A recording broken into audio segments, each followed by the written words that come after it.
우리 출애굽기 11장에 있는 말씀부터 함께 보고자 합니다. 출애굽기 11장에 있는 말씀부터입니다.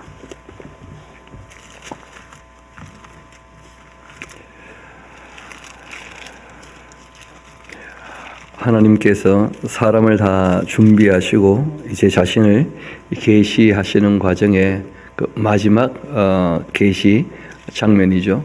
그 장자가 줍는 그 재앙이 이 애굽에 있게 될 것입니다. 생명의 주인은 하나님이시죠, 그렇죠? 그리고 이제 이 마지막 재앙과 함께 유월절 사건이 같이 이제 펼쳐지게 됩니다. 우리 11장 같이 봅시다. 여호와께서 모세에게 이르시기를 내가 이제 한 가지 재앙을 이 바로와 애굽에 내린 후에야 그가 너희를 여기서 내보낼 것이다. 미리 다 말씀을 하신 거예요. 그래서 우리가 예언이라고 할 때에는 성경이 말씀하신 내용이 있기 때문에 이 내용을 가지고 앞으로 이렇게 될 것이다, 이렇게 얘기하는 것이 성경적인 예언입니다. 그 장래의 길흉을 얘기하는 것은 그 예언이 아니고 하나님께서는 장래의 길흉을 말하는 자는 죽이라, 그렇게 되어 있습니다. 하나님은 그런 것을 끔찍이 싫어하신다는 거예요. 성경이 하나님 하실 일을 미리 계획해 놓으신 일들을 우리들에게 알려주신 것이 있다는 거예요. 지금은 요한계시록까지 우리가 다 갖고 있지 않습니까? 하나님께서 앞으로 어떻게 하실 일을 다 말씀하셨기 때문에 우리가 그 내용을 가지고 예언하는 것이야 너무나 당연한 것인데, 그것이 아닌 마치 점쟁이들이 점치듯이 그 앞날의 길흉을 얘기하는 것, 그건 굉장히 잘못된 것이죠. 이 모세가 예언할 수 있는 이유가 뭐냐면 먼저 말씀을 하신다는 거예요. 하나님께서 이렇게 될 거라고. 그러니까 그걸 가서 먼저 전하라는 거예요. 이렇게 될 거라고. 그리고 성경에 나오는 모든 예언자들도 다 마찬가지죠. 하나님 하실 일들에 관하여 미리 얘기하는 것입니다. 우리 이어봅시다. 그가 너희를 내보낼 때에는 여기서 반드시 다 쫓아낼 것이다. 백성에게 말하여 사람들에게 각기 이웃들에게 은금 패물을 구하게 하라. 그렇게 하시더니 여호와께서 그 백성으로 애굽 사람의 은혜를 받게 하셨고, 또 그 사람 모세는 애굽 땅에 있는 바로의 신하와 백성의 눈에 아주 위대하게 보였습니다. 처음 시작할 때 너를 신처럼 생각할 거다 할 정도로 아주 위대하게 보이게 된 거죠. 모세가 바로에게 말합니다. 여호와께서 이와 같이 말씀하시기를 밤중에 내가 애굽 가운데로 들어가리니 애굽 땅에 있는 모든 처음 난 것은 왕위에 앉아있는 바로의 장자로부터 맷돌 뒤에 있는 몸종의 장자와 모든 가축의 처음 난 것까지 죽으리니 애굽 온 땅에 전무후무한 큰 부르짐이 있게 될 것이다. 그러나 이스라엘 자손에게는 사람에게나 짐승에게나 개 한 마리도 그 혀를 움직이지 아니하리니 여호와께서 애굽 사람과 이스라엘 사이를 구별하는 줄을 너희가 알리라. 그렇게 하셨습니다. 이렇게 이제 자신을 계시하시는 것이죠. 이집트의 신들은 사람들이 만든 신이고 다 가짜라는 거예요. 아니면 악령에 쏘가 있는 미혹하는 것들이다. 반면 이스라엘을 통하여 계시된 하나님이 천지 만물을 창조하신 창조주이시고, 또 오늘 우리가 보는 것처럼 이집트에 있는 이스라엘 백성들을 건져내시는 그 구원자가 되시죠. 구원자가. 실제로 이것은 모형 같은 사건이고 죄와 사망에서 건져주시는 것이 진짜죠. 그래서 이 유월절 사건은 모형 같은 것이고, 실제는 예수님의 죽으심과 부활이 우리에게 미치게 되는 진정한 해방이죠. 참된 자유, 죄에서 자유를, 죽음에서 자유를. 하나님께서 자유를 참 소중히 여기신다는 거예요. 이스라엘 백성들에게는 이 이집트에서 자유를 허락해 주시는 구세주, 구원자가 되시죠. 구원자가. 그래서 구약을 보면 끊임없이 하나님께서 내가 너희들을 구원해 줬다는 것을 잊지 마라 하고 이스라엘 백성들에게 말씀하시는 것을 보게 됩니다. 그리고 구원하셨기 때문에 그 하나님께서 하나님의 일을 위하여 늘 도와주시는 거예요. 서로 사랑하시려고. 그래서 우리가 보혜사라 하는 말을 쓰게 되죠. 그렇죠? 예수님도 별명이 보혜사고 성령님도 별명이 보혜사이신데 파라클레이토스, 옆에 계셔서 늘 도와주시는 분이라는 거예요. 그리고 그 하나님께서 마지막에 심판주가 되시죠. 창조주이시며 구세주이시고 보혜사이시며 심판주가 되신다. 이 성경은 우리에게 삼위일체 하나님에 대한 그 올바른 신앙 고백을 갖도록 그렇게 부탁을 하시는데, 여기 보면 하나님께서 이스라엘 백성들을 건져 주시는 것입니다. 이어봅시다. 6절 다시 봅시다.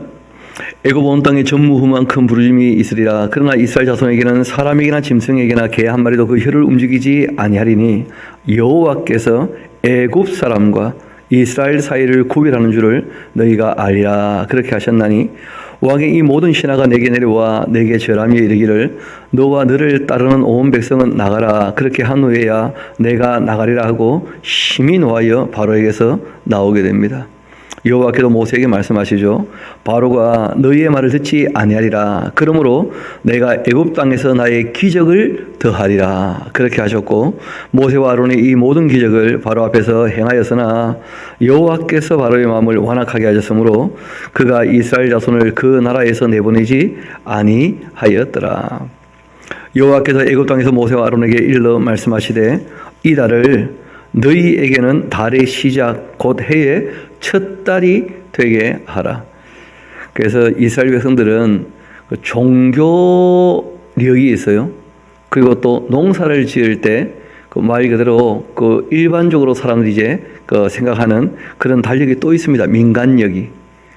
민간력은 초막절 때가 그 1월이에요. 첫째 달입니다.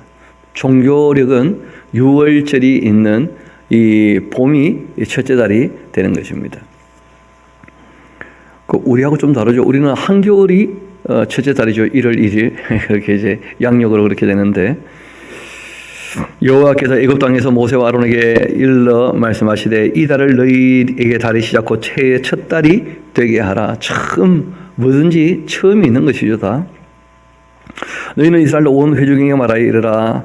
이달 열에 너희가 각자가 그 어린 양을 취할지니 각 가족대로 그 식구를 위하여 어린 양을 취하되 그 어린 양에 대하여 식구가 너무 적으면 그 집에 그 이웃과 함께 사람 수를 따라서 하나를 취하며 각 사람이 먹을 수 있는 분량을 따라서 너희 어린 양을 계산할 것이며 너희 어린 양은 흠 없고 1년 된 수컷으로 하되 양이나 염소 중에서 취하고 이달 열나흘날까지 간직했다가 해질 때 그 이스라엘 회중이 그 양을 잡고 그 피를 양을 먹을 집 좌우 문설주 그 안방에다가 인방에다가 그렇게 바르고 그 밤에 그 고기를 불에 구워서 무교병과 쓴 나물과 아울러 먹어라.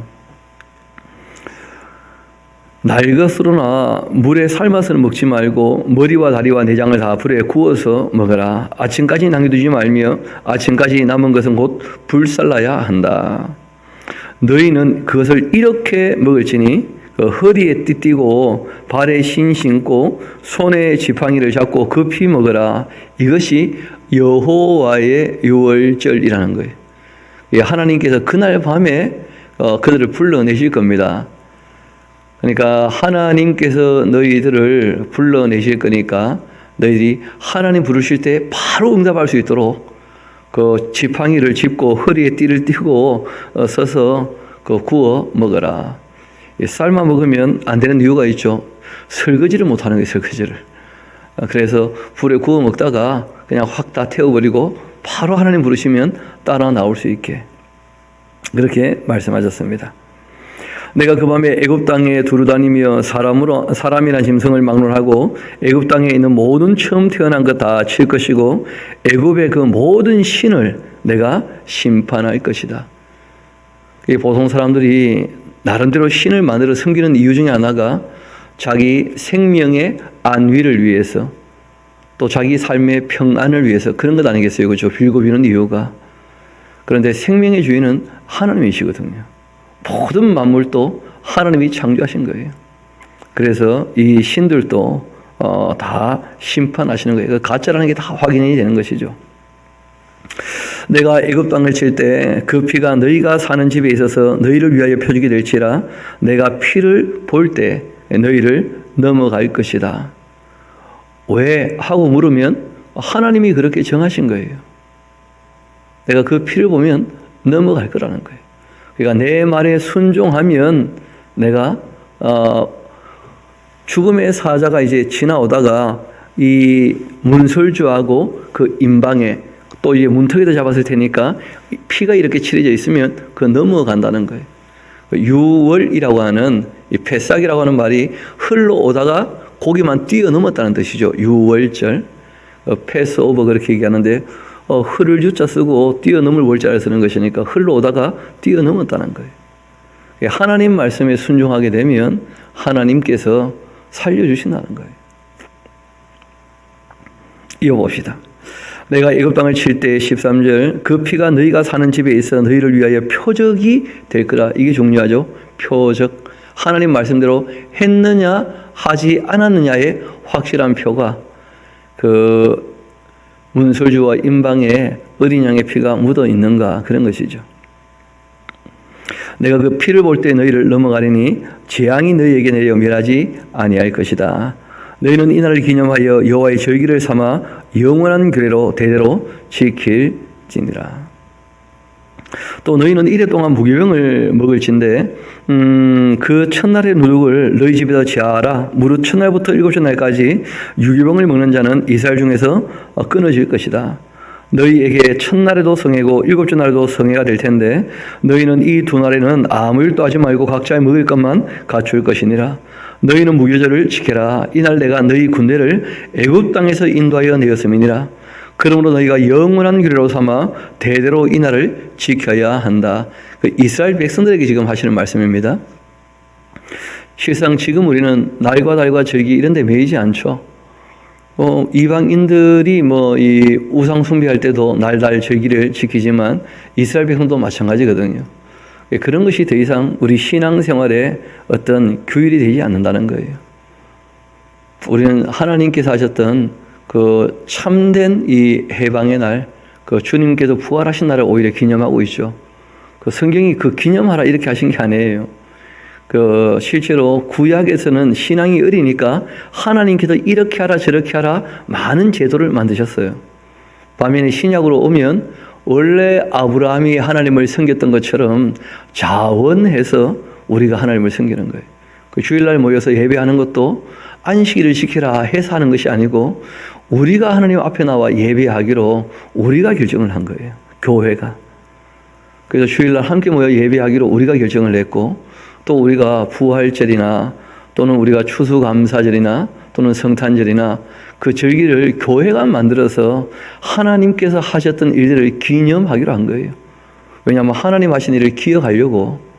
그래서 자원해서 하는 것이니까 지금 우리가 훨씬 수준이 높은 겁니다. 이때는 처음 시작이니까 일일이 다 지시를 하시는 거예요. 잊지 말아야 될 것들이 있다는 거예요. 그 중에 이제 하나가 무엇이냐면 너희를 해방시키셔서 자유케 한 것을 잊지 말라는 거예요. 스스로 자유를 쟁취해낸 것이 아니라는 거예요. 하나님께서 자유를 허락하셨으니까 그 자유를 소중히 여길 뿐 아니라 자유를 주신 하나님께 감사하면서 정말 신약에도 똑같은 얘기를 하죠. 자유가 주어졌다고 해서 자기 소욕을 따라 살지 말라는 거예요. 사랑으로 종로로 하면서 살면 참 좋겠다. 그렇게 하시려고 자유를 허락하신 것이죠. 자유가 있어야 사랑할 수 있으니까. 매여 있으면 명령을 듣고 따를 수밖에 없잖아요. 문제는 명령을 듣고 따라하게 되어지면 순종했다 손치더라도 시켜서 한 거예요. 자원한 게 아니고. 그렇지 않습니까? 또 안 하면 그 자체가 뭐가 되고 맙니까? 거역이 되고 마는 거예요. 그래서 하나님께서는 우리에게 자유를 주시고 자원해서 하나님의 사랑을 배워 하나님을 사랑하면서 이웃을 사랑하면서 살기를 원하시는 것이거든요. 자유를 주시는 이유는 거기에 있습니다. 그래서 우리를 자유케 하셨는데 이때는 이스라엘 백성들을 애굽에서 자유케 하시는 그 과정이죠. 유월절. 그리고 이제 무교절도 마찬가지인데 나중에 보니까 이 무교병이 고난의 떡이라는 거예요. 고난의 떡.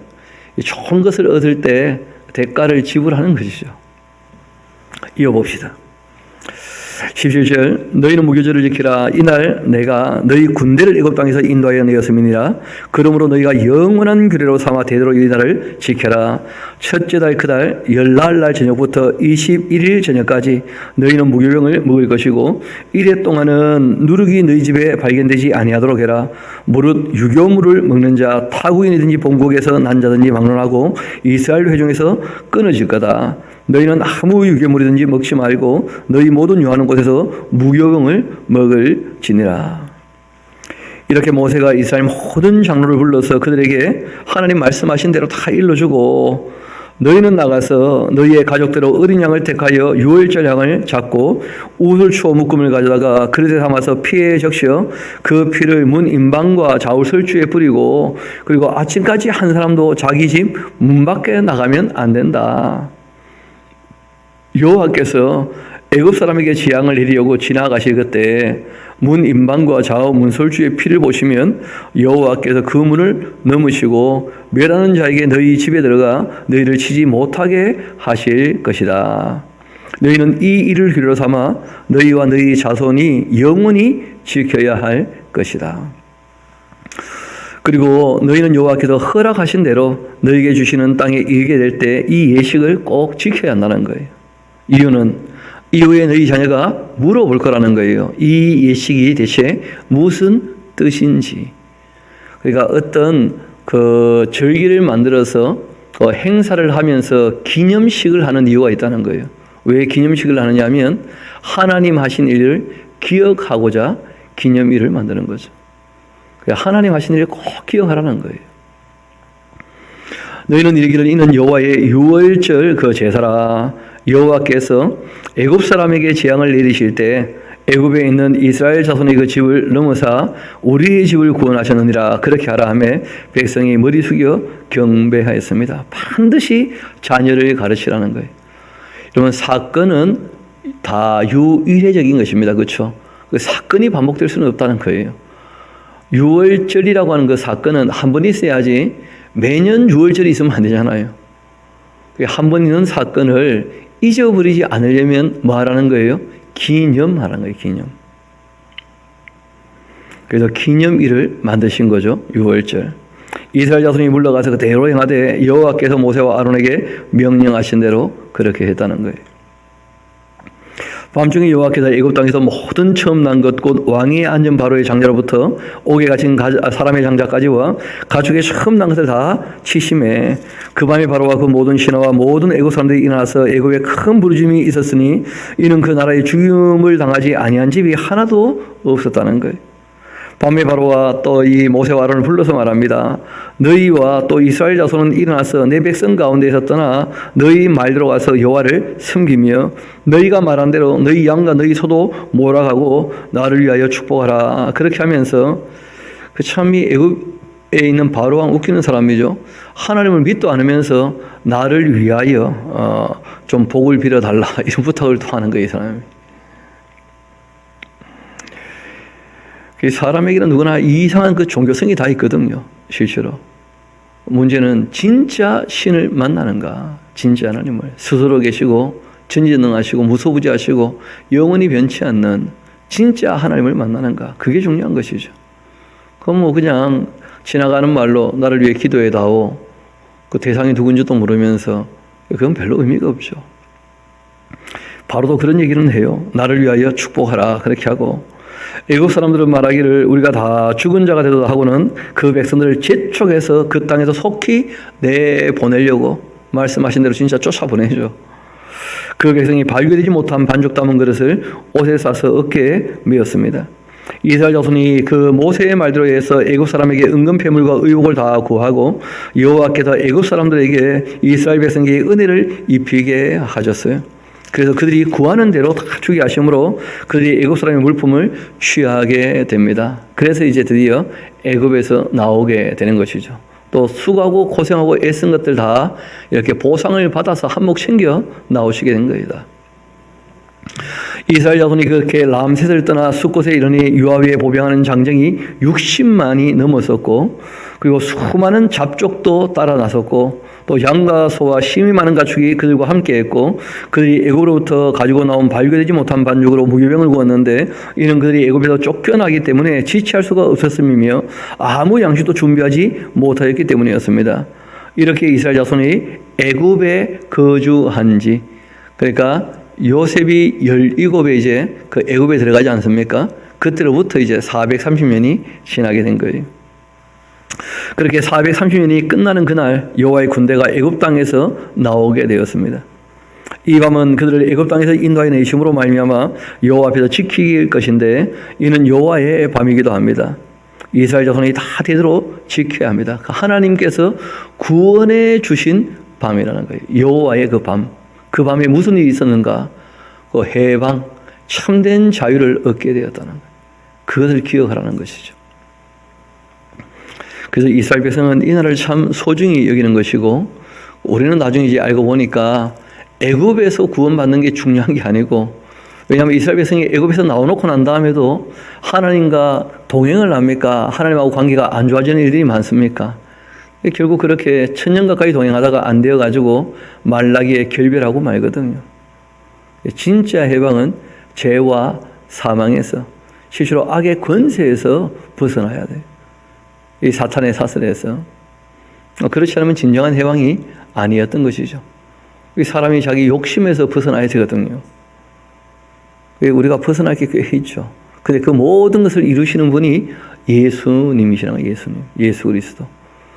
그래서 이 신약으로 오면 예수님이 마치 구약의 유월절 어린 양처럼 예수님께서 우리 대신 피를 흘려주심으로 아버지 하나님의 그 진노가 예수님의 그 피를 보고 우리를 다 건너가서 우리가 그 예수 그리스도로 말미암아 죄 사함에 대한 은총을 잊게 되었던 것이 복음의 핵심 중에 핵심이죠. 그 십자가 사건이. 43절 이어봅시다.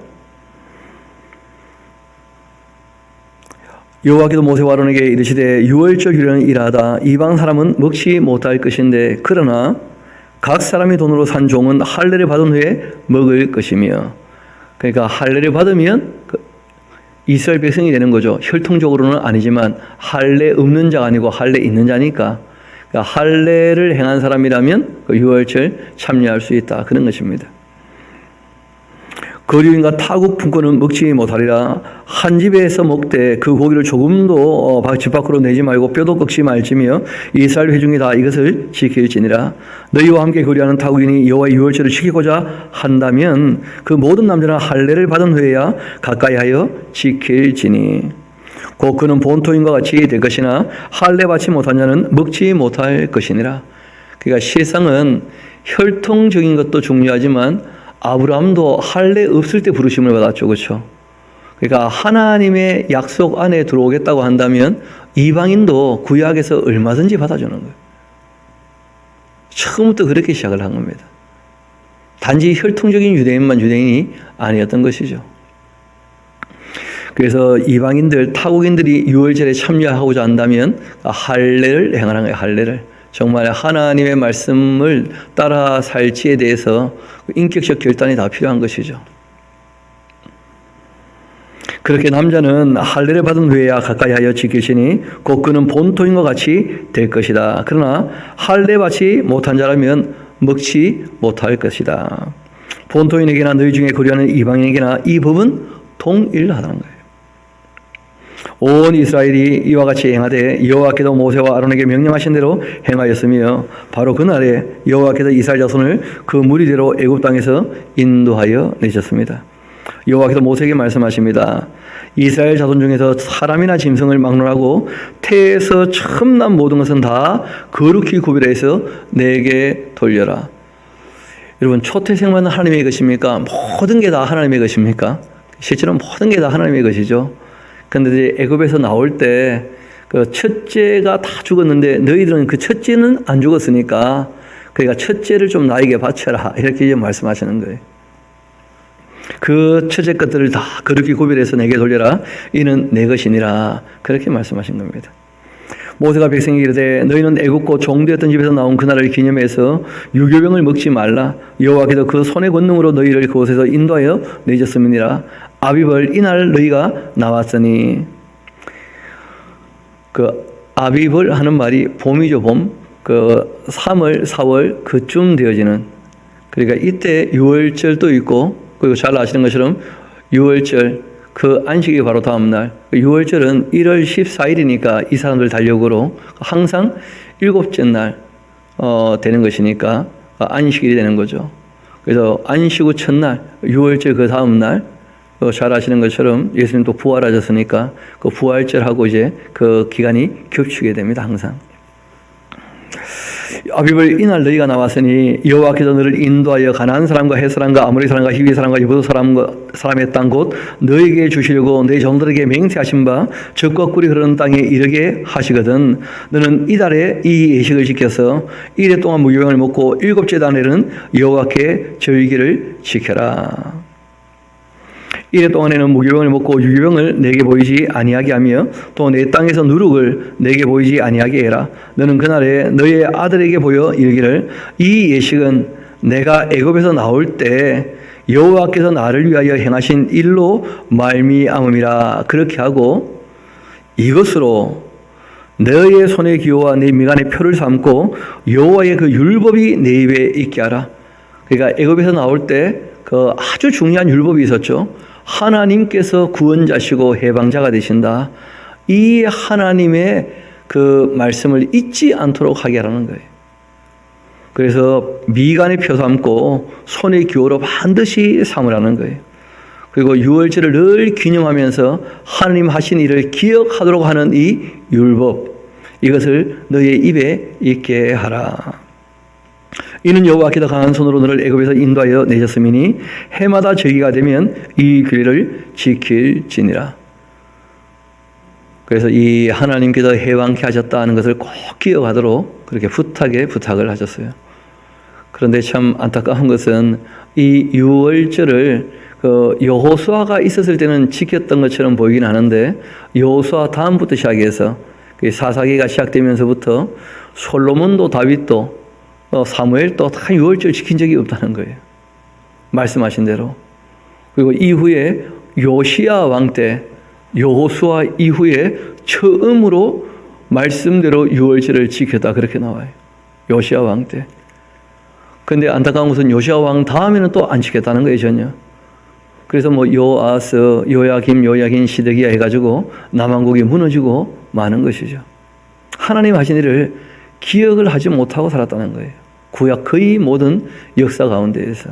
참 안타깝지만 그게 사실이었죠. 뭐. 예언자들은 나타나서 늘 그걸 기억하라고, 또 하나님 그 기억에도 늘 그 사건이 기억에 남아있는데 그 이스라엘 백성들은 기념하지도 않고 기억하지도 못하고 그러고 넘어가고 말았던 것이죠. 그러니까 하나님께서는 이것은 꼭 기억해라. 성경이 꼭 이 이마에 표 삼고 손목에 기호 삼아서 절대 잊지 말아야 된다 하는 것이 4가지가 있습니다. 4가지가. 우리가 신명기까지 하면서 하나하나 챙겨드릴 텐데 이것이 첫 번째 거예요. 유월절을 지켜야 한다는 것. 두 번째 것은 그 다음에 또 나오게 됩니다. 그게 무엇이냐면 처음 것은 하나님께 드려야 한다. 헌신에 대한 이야기죠. 헌신에 대한 이야기. 여호와께서 너와 네 조상에게 맹세하신 대로 너를 가나안 사람의 땅에서 인도하시고 그 땅을 너에게 주시거든. 너는 태에서 처음 난 모든 것과 또 내게 있는 가축의 태에서 처음 난 것을 다 구별하여 여호와께 돌리라. 숫것은 여호와의 것이다. 이 유목민들에게는 그 암컷이 숫것보다 훨씬 귀하죠. 그렇죠? 그래서 숫것은 원래 그 잡아먹는 것이니까 용도가, 그러니까 그 숫것을 바치는 것은 그 실제로 큰 부담이 되는 일이 아니었다는 거예요. 나귀의 첫 새끼는 다 어린 양으로 대속할 것이고 그렇게 하지 아니하려면 그 목을 꺾을 것이며 너 아들 중 처음 난 모든 자는 대속할지니라. 후일에 너희 아들이 너희에게 묻기를 이것이 어찌 됨이냐 그런 것도 물어보면 너는 그들에게 말해라. 여호와께서 그 손의 권능으로 우리를 애굽에서 곧 종이 되었던 집에서 인도하여 내실세 그때 바로가 완하게 해서 우리를 보내지도 아니하며 여호와께서 애굽 나라 가운데 처음 난 모든 것은 사람의 장자로부터 가축의 처음 난 것까지 다 죽이셨으므로 태에서 처음 난 모든 수컷들은 내가 여호와께 제사를 드려서 내 아들 중에 모든 처음 난 자를 대속하리니. 또 나오죠. 이것이 너희의 손의 기호와 네 미간의 표가 될 것이라. 이는 여호와께서 그 손의 권능으로 우리를 애굽에서 인도하여 내셨습니다. 이게 두 번째 그 손목에 메고 이마에 표로 삼아야 될 내용이라는 거예요. 그러니까 하나님께서 자유케 하셨는데 그때 장자가 다 죽었다는 거예요. 그러니까 살아남았다면 그 하나님 앞에서 자기 자신을 하나님께 드리라는 거죠. 하나님께서 자유케 하셨으니까. 바로가 백성을 보낸 후 블레셋 사람의 그 땅의 길은 가까울지라도 하나님께서 그들을 그 길로 인도하지 않으셨습니다. 그 지도를 보면 이제 쉽게 알 수가 있는데 이집트에서 그 지중해 해변길을 따라가게 되지면 이 베아마리스라고 그러면 뭐 이 가나안 땅 들어갈 때 아주 수월한 길이 되는 거예요. 근데 문제는 수월한 길로 나오면 다시 도망쳐도 돌아오기도 쉽겠죠. 그러니까 이집트를 떠나면 다시 돌아오면 안 돼요. 그래서 하나님께서 일부러 그 홍해를 건너게 하신 거예요. 이 바다를 쪼개고 건넜다면 다시 돌아올 수 있다는 겁니까? 없다는 겁니까? 돌아올 때 바다가 안 쪼개질 거니까. 그래서 하나님께서 일부러 그 쉬운 길로 인도하지 않으셨다는 거예요. 여러분, 어떻게 보면 우리 인생길도 그 험로가 꽤 많거든요. 그 다 이유가 있으시다는 거예요. 우리가 이 인생 여정 끝내고 강 건너 저편 이르게 될 때 고백하게 될 거라는 거예요.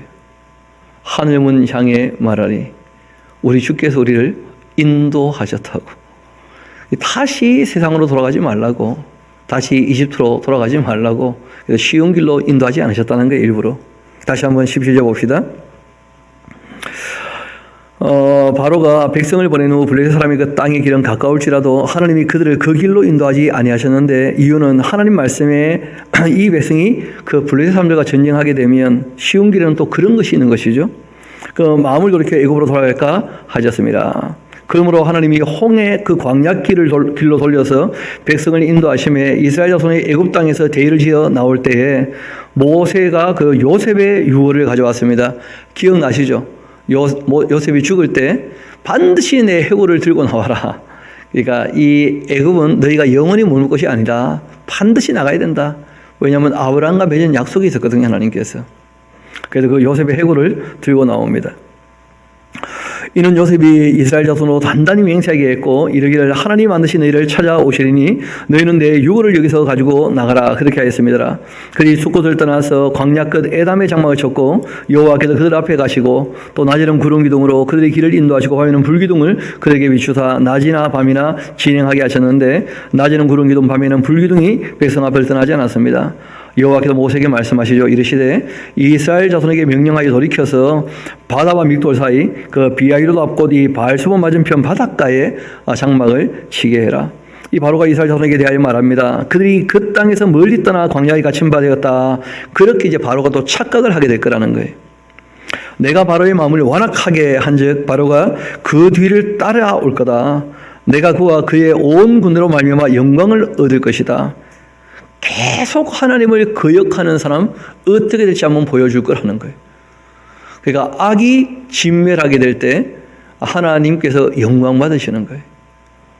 여러분, 의롭고 선한 사람들이 구원받을 때에도 하나님께서 영광 받으시지만 실제로는 악한 자들, 거짓된 자들이 심판받고 멸망받을 때에도 하나님 영광 받으시는 거예요. 우리 하나님 어떤 분인지를 꼭 기억하셔야 됩니다. 하나님은 악을 용납하지 않으십니다. 하나님은 거짓된 것들을 용납하지 않으십니다.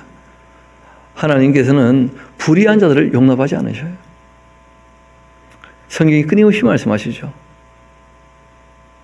하나님께서는 무지한 채로 있는 사람들을 용납하지 않으십니다. 이스라엘 백성이 망한 이유가 무지 때문이었거든요. 지식이 없어서 멸망한다는 거예요, 내 백성이. 욕심을 따라 사는 사람들 끝까지 하나님과 용납하지 않습니다. 그러니까 우리 하나님은 교만한 자를 당연히 물리치시거든요. 하나님 성품이 어떤지를 모르고 뭘 해도 괜찮을 줄 알고 함부로 살게 되면 반드시 큰 코 다치게 될 겁니다. 그래서 우리가 성경을 보면서 하나님께서 무엇을 좋아하시는지 무엇을 싫어하시는지 또 하나님의 그 백성들에게 하지 말라고 하시는 것이 무엇인지 또 하라고 하는 것이 무엇인지 그걸 잘 구분할 줄 알아야 됩니다. 실상 죄라고 하는 것은 딴 게 아니거든요. 하나님이 하라고 하는 걸 안 하면 죄가 됩니다. 그러니까 하지 말라고 하는 것을 다 하면 또 죄가 되고 마는 것이죠. 그 죄를 지으면 관계가 깨어지고 마는 거예요. 우리 인간관계도 그렇지 않습니까? 하라는 걸 안 하면 계속 관계를 맺어갈 수 있습니까? 관계가 점점 멀어집니까? 하지 말라는 걸 자꾸 하면 관계가 좋아집니까? 관계가 멀어집니까? 여러분, 그거 다 괜찮은 게 아니라는 거예요. 그 인격은 그런 것이거든요. 그래서 우리가 하나님께서 하라고 하신 것을 하고자 애를 쓰고 하지 말라는 것을 안 하려고 애를 써야 되는 거예요. 신앙생활할 때 그런 신앙의 자세가 없다면 다 문제가 되는 것이죠. 그래서 하나님께서 이 바로같이 악한 것, 이걸 이제 그 심판하시면서 하나님이 영광 받으실 거다. 그런 얘기를 하신 겁니다. 이어봅시다. 그 애굽 사람이 나를 여호와인 줄을 알게 하겠다. 큰 사건이 이제 기다리고 있는 것이죠. 그렇게 하시면 무리가 그대로 행했고 그 백성이 도망한 사실이 애굽 왕에게 알려집니다. 바로와 그의 신하들이 그 백성에 대하여 마음이 또 변해서 이르되 우리가 어찌 이같이 해서 이스라엘을 우리를 섬기기 위해서 놓아 보내었는가. 아주 완악하게 되었죠. 그렇죠? 바로가 곧 그 병거를 갖추고 그 백성을 데리고 갈새 선발된 병거 600대와 또 이 애굽의 모든 병거를 동원하니 지휘관들이 다 거느렸습니다. 여호와께서 애굽 왕 바로의 마음을 완악하게 하셨으므로 그가 이스라엘 자손의 뒤를 따르니 이스라엘 자손이 담대히 나갔습니다. 그래서 지난 시간 회개하려고 하는데 하나님께서 회개 못하게 막으셨다, 그런 뜻이 아니라는 것 말씀드렸죠. 그러니까 완악하게 행동하도록 어떻게 하셨다는 거예요? 내버려 두셨다는 뜻이에요. 그 보면 그 내용들이 나오지 않습니까? 하나님께서 바로의 마음을 완악하게 하셨고 바로는 또 자기가 다 챙겨 나온 거예요. 그냥 보내면 안 되겠다면서.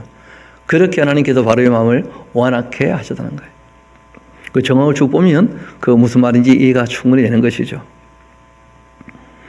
애굽 사람들과 바로의 말들 병거들 그 마병과 그 군대가 그들의 뒤를 따라 바알수바 맞은편 비아히롯 곁 이 해변 그들의 장막신대에 미치게 되었고 바로가 가까이 올 때 이스라엘 자손이 그 눈들어 보니까 애굽 사람들이 자기들 뒤에 이른지라 이스라엘 자손이 심히 두려워해서 여호와께 부르짖고 그리 또 모세에게 말합니다. 애굽에 밀양지가 없어서 당신이 우리를 이끌어내어서 이 광야에서 죽게 하느냐. 어찌하여서 당신이 우리를 애굽에서 이끌어내어 우리에게 이같이 하느냐. 우리가 애굽에서 당신에게 이런 말이 이것이 아니냐. 이러기를 우리를 내버려 두어라. 우리가 애굽 사람을 섬길 것이라 그렇게 하지 않더냐. 애굽 사람을 섬기는 것이 광야에서 죽는 것보다 낫겠노라. 아니 그럼 왜 따라 나온 거예요 대체? 그 참 이 사람 마음이 간사하다고. 그 하나님의 영광을 본 지 얼마 안 됐잖아요. 그 이스라엘 백성들이. 근데 또 어려움 당하니까 금방 마음이 또 돌아가는 거예요. 이유는 아직 하나님에 대한 신뢰가 인격적으로 형성이 안 돼서 그래요. 그 능력만 받기 때문에 그 능력으로 자기에게 조금 유익이 있을 때야 얼마든지 좋은데 능력이 안 나타나고 자기들이 힘들고 어려우면 원망하게 되는 거예요. 그러니까 인격적으로 정말 내가 하나님을 사랑해야지 하나님 어떤 분인지를 알고 그리고 그 하나님을 정말 그 감정적으로 좋아해서 그분의 말씀을 따르는 그 인격적 신앙이 되어야지. 그러지 않으면 조금만 힘들면 삐어졌다가 막 기분 좋으면 막 하늘씩 또 봉사했다가 충성했다가 뭐 검은 고양이 네로처럼 이랬다 저랬다 그런 식으로 신앙생활하면 안 됩니다. 신앙생활의 가장 기본이 뭐냐면 성실함이에요. 원래 이 믿음이란 말이 하나님을 믿는다고 할 때 믿음이란 말이 에무나, 아만, 아멘 이게 다 성실함을 기반으로 하는 거예요. 성실함을. 그래서 하나님 성실하신 것처럼 우리도 신앙이 좀 성실해야 됩니다. 신약에도 뭐 피데티스라고 하는 말이 딴 게 아니거든요. 성실하고 충성되고 정직한 그런 내용들을 다 얘기하는 거예요. 그게 진짜 믿음이죠. 이어봅시다. 애굽 사람을 섬기는 것이 광야에서 죽는 것보다 낫지 않겠는가. 13절입니다. 모세가 백성에게 말합니다. 너희는 두려워하지 말고 가만히 있어서 여호와께서 오늘 너희를 위해 행하시는 구원을 또다시 한번 봐라. 너희가 오늘 본 이 애굽 사람을 영원히 다시 보지 아니하게 될 것이다. 여호와께서 너희를 위해 싸우실 테니까 너희는 가만히 있을지니라. 하나님이 너희를 위하여 하시는 일들을 보고 이제 너희도 하나님을 위하여 살아야 되지 않는가? 그럼 실제로 사랑은 서로 위해 주는 것이거든요. 여호와께서 모세에게 말씀하십니다. 너는 어찌해서 내게 부르짖고 있냐? 이스라엘 자손에게 명령하여 앞으로 나가게 하라. 지팡이를 들고 손을 바다 위에 내밀어서 그것이 갈라지게 하라. 이스라엘 자손이 바다 가운데에서 마른 땅으로 행하게 될 거야. 내가 그렇게 할 거니까. 내가 애굽 사람의 그 마음을 완악하게 할 것인지 그들이 그 뒤를 따라 들어갈 것이니라. 내가 바로와 그 모든 군대와 그 병거와 마병으로 말미암아 영광을 얻을 거다.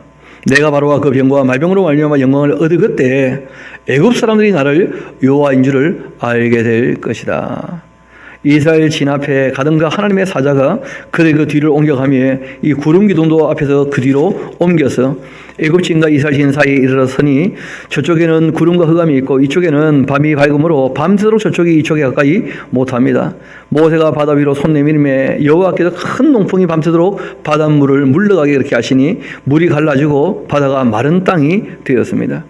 이스라엘 자손이 바다 가운데로 6km 걸어갔고 물은 그들 좌우에 벽이 되었다는 거예요. 벽이 아마 얼어붙었던 모양입니다. 그렇죠? 물이 갈라지면서 이 애굽 사람과 또 바로의 말들 병거들과 그 마병들이 다 그들의 뒤를 추격했는데 바다 가운데로 따라 들어옵니다.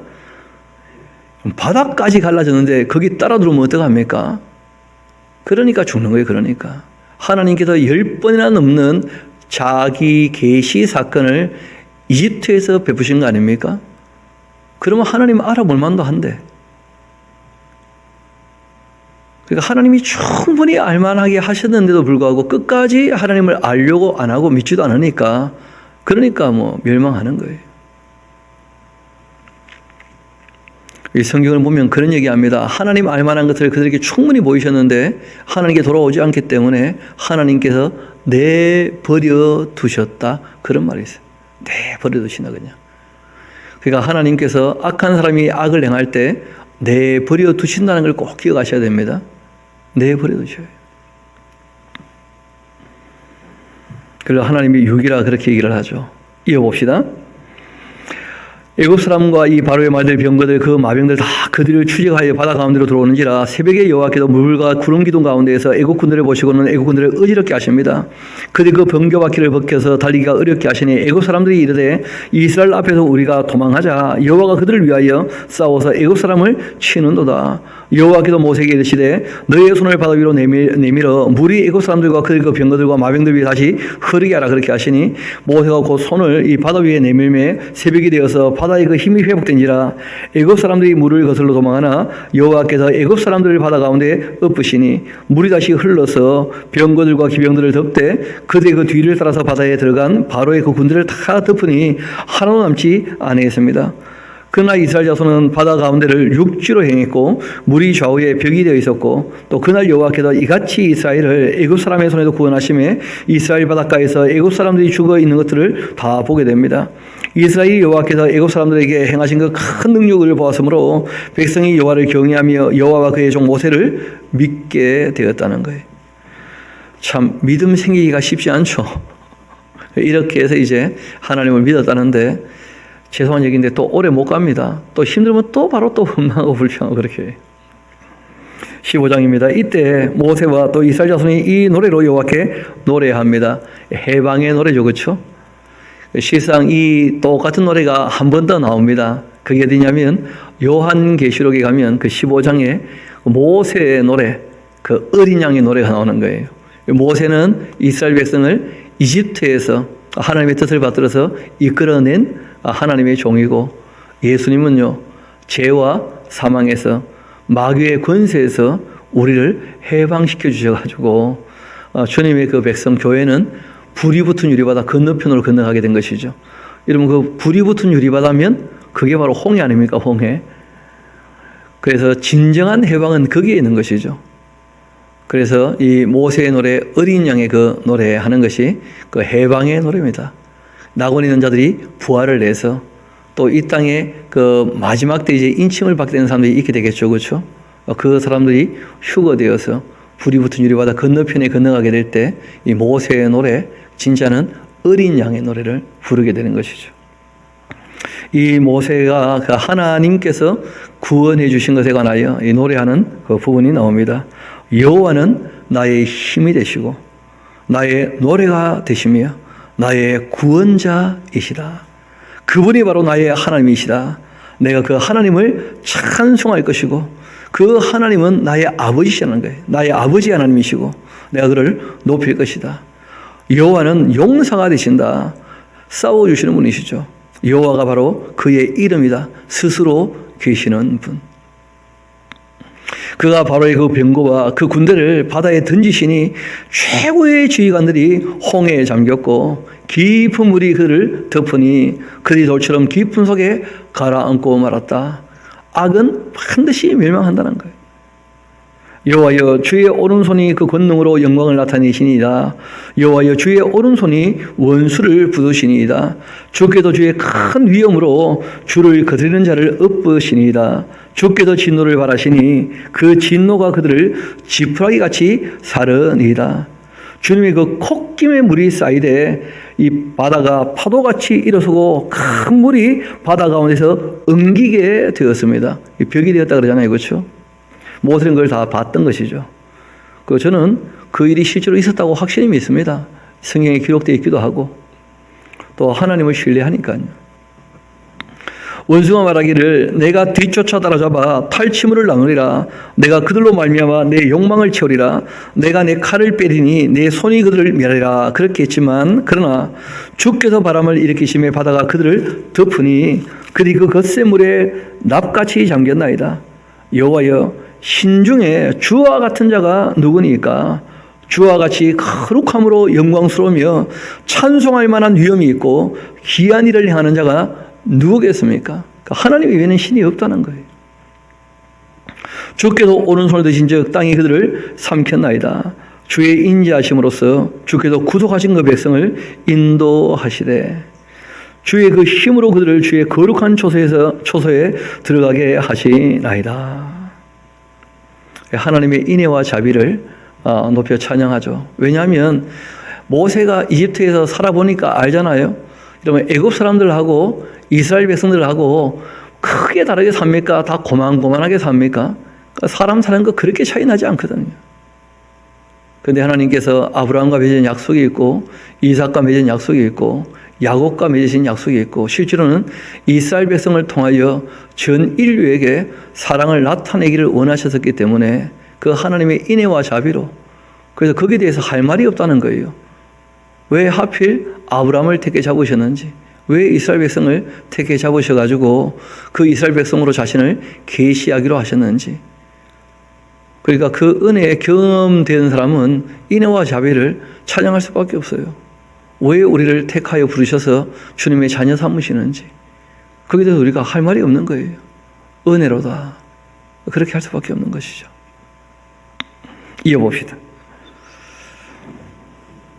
13절 다시 봅시다. 주의 인자하심으로써 주께서 구속하신 백성을 인도하시되 주의 힘으로 그들을 주의 거룩한 초소에 들어가게 하시나이다. 여러 나라가 듣고 떨며 블레셋 주민이 두려움에 잡히고 에돔 들도 놀라고 모압 영웅이 떨림에 잡힘에 또 가나안 주민이 다 낙담합니다.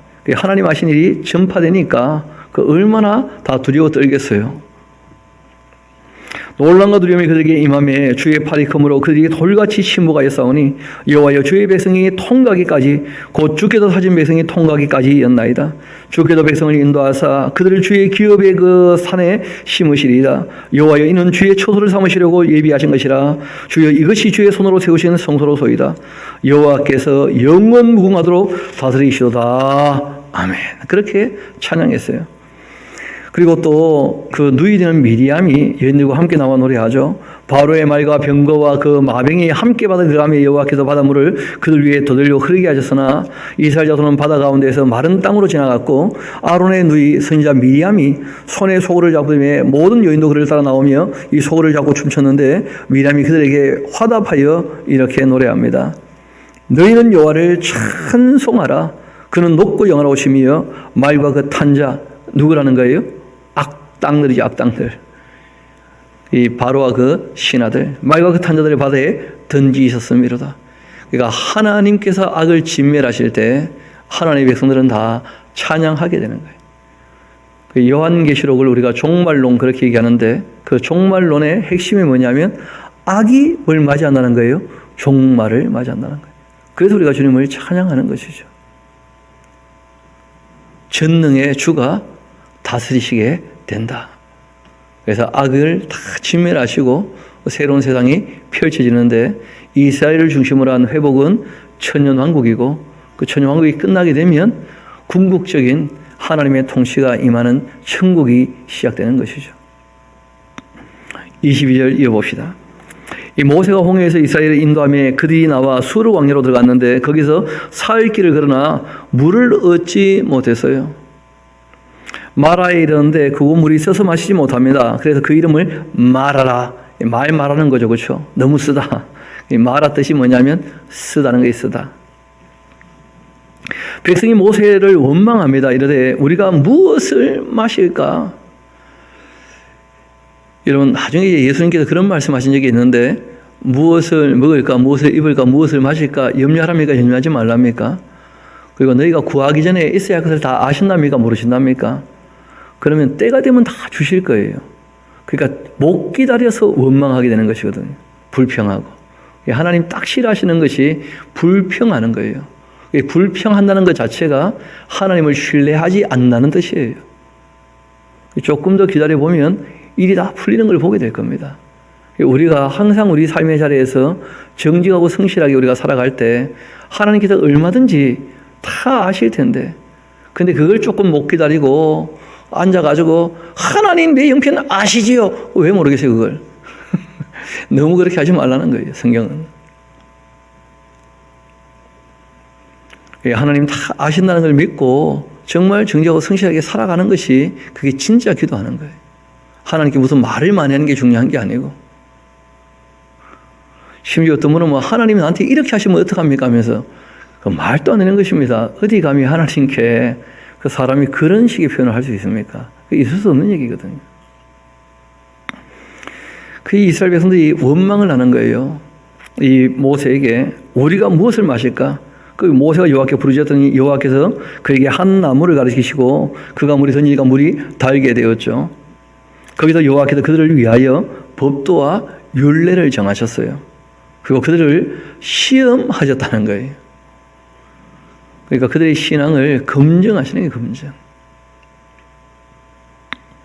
그러니까 힘들고 어려운 일이 당할 때 이들이 하나님을 신뢰하고 기다릴 줄 아는지 그렇지 않은지 여러분 정말 사랑한다면 좀 참고 기다릴 수 있거든요.